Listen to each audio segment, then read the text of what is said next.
Hi friends, வணக்கம். நான் இப்போ உங்களுக்கு ராகி ரவா மிக்ஸு எப்படி செய்யலான்றத காண்பிக்கிறேன். ராகி மாவு 3/4 கப், அரிசி மாவு 1/4 கப், ரவை 1/2 கப், மைதா மாவு 1/4 கப், 2 டேபிள் ஸ்பூன் கடலை மாவு, சீரகம் கொஞ்சம் 1/2 டீஸ்பூன், 2 டேபிள் ஸ்பூன் எள்ளு, உப்பு. மீதி இதெல்லாத்தையும் நம்ம மிக்ஸ் பண்ணி வச்சுக்கிட்டோன்னா இதை எல்லாத்தையும் கலந்துட்டு நமக்கு தேவையான அளவை எடுத்துட்டு அப்புறம் என்னென்ன தேவைன்னா கறிவேப்பிலை சிறிது, இஞ்சி சிறிது, பச்சை மிளகாய் சிறிது, நறுக்கிய கொத்தமல்லி தழை சிறிது, வெங்காயம்.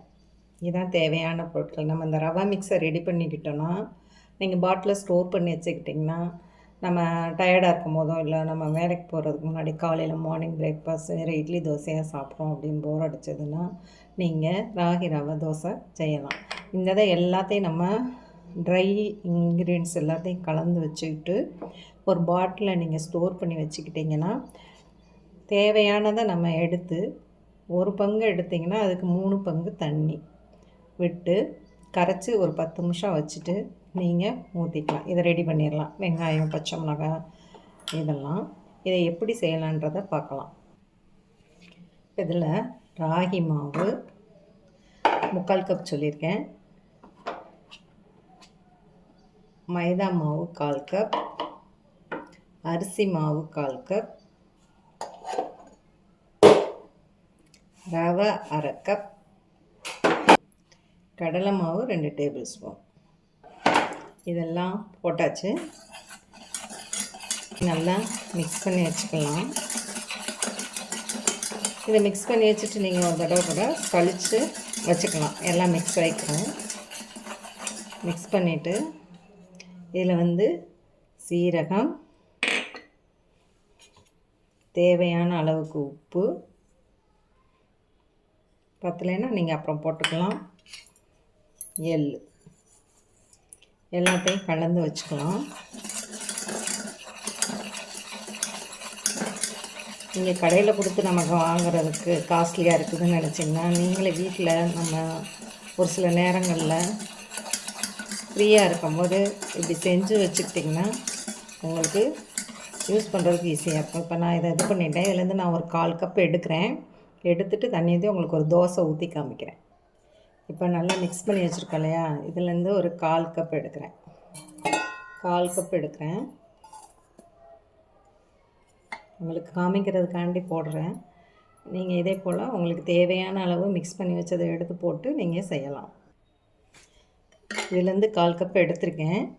இதில் கொஞ்சம் ஜிஞ்சர் சும்மா கொஞ்சமாக போட்டுக்கோங்க. ஒரு பச்சை மிளகாய் சின்னதாக, 1/2 பச்சை மிளகாய் இல்லை 1/4 பச்சை மிளகாய் உங்களுக்கு உரப்புக்கு தகுந்த மணிக்கு நீங்கள் போட்டுக்கலாம். கொஞ்சம் கொத்தமல்லி, கொஞ்சம் ஆனியன். நான் ஒரு தோசை அளவுக்கு காமிக்கிறேன் பாருங்கள். இப்போ அதில் 1/4 கப்பு மாவு போட்டோம் இல்லையா, 1 2 2 to 3 கப்பு ஊற்றிக்கலாம். பத்தலைன்னா பார்த்துக்கலாம். இப்போ 2 கப்பு ஊற்றிருக்கேன். இந்த ஒரு கப் அதாவது 1/4 கப்பு, 1/4 கப்பில் 2 கப்பு ஊற்றிருக்கேன். இதை கரைச்சி வச்சுக்கோங்க. ஒரு 5 நிமிஷம் ஊறட்டும். ஏன்னா ரவை இருக்கு இல்லையா, உங்களுக்கு ரவையை மிக்ஸ் பண்ணி வச்சுக்கிங்க. தோசை சட்டியை சூடாக்கிக்குவோம். அதுக்குள்ளே இதாயிரும். ஒரு தோசை எப்படி சொல்லலான்றதை பார்க்குறேன். நான் இன்னும் கொஞ்சம் கூட வரையில தண்ணியை ஊற்றி வச்சிட்றேன். 2.25 கப்பு ஊற்றிருக்கேன். அதாவது 1/4 கப்பில் 2 கப்பும் 1/2 கப்பும் அதில் ஒரு பாதியும்.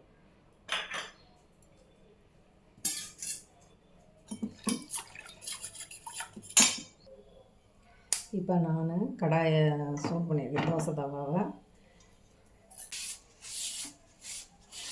சூடாக வச்சுப்பேன். லேசாக எண்ணெய் வச்சுக்கலாம். நல்லா கல் சூடாக ஏறணும். நல்லா சுட்டுச்சு. சூடாக இருந்தால் தான், நல்லா ஹீட்டானால் தான் ரவை தோசைக்கு வந்து நல்லா முருகனாக நமக்கு கிடைக்கும். பார்க்கலாம். இப்போ நல்லா ஹீட் ஆயிடுச்சு பாருங்கள். சத்தம் வச்சுதான் ஊற்றிக்கலாம்.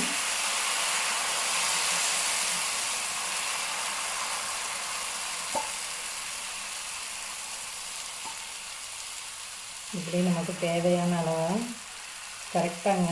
1/4 கப்பு எடுத்திங்கன்னா 3/4 கப்பு 2.25 கப்பு, அதாவது 1/4 கப்பில் 2 கப்பும் அதில் ஒரு 3/4 கப்பும் எடுத்திங்கன்னா இந்த தண்ணியை கலந்துட்டு நீங்கள் மிக்ஸ் பண்ணி ஃப்ரெஷ்ஷாக இஞ்சி, பச்சை மிளகாய், கொத்தமல்லி, கருவேப்பிலை எல்லாம் போட்டு, வெங்காயம் இதெல்லாம் போட்டுட்டு நீங்கள் இது பண்ணிவிட்டு இது நல்லா வெந்துச்சு பாருங்கள். மேலே நல்லா வெந்த பின்னாடி கொஞ்சம் ஆயில் விட்டுக்கலாம். நல்லா இது வேகணும். வெந்த பின்னாடி ஆயில் விட்ட பின்னாடி பாருங்கள் எவ்வளோ முருகலை நம்ம சொல்லலாம். ஆனால் ரவை தோசைக்கு வந்து கொஞ்சம் ஆயில் விட்டால் நல்லாயிருக்கும் டேஸ்ட்டு.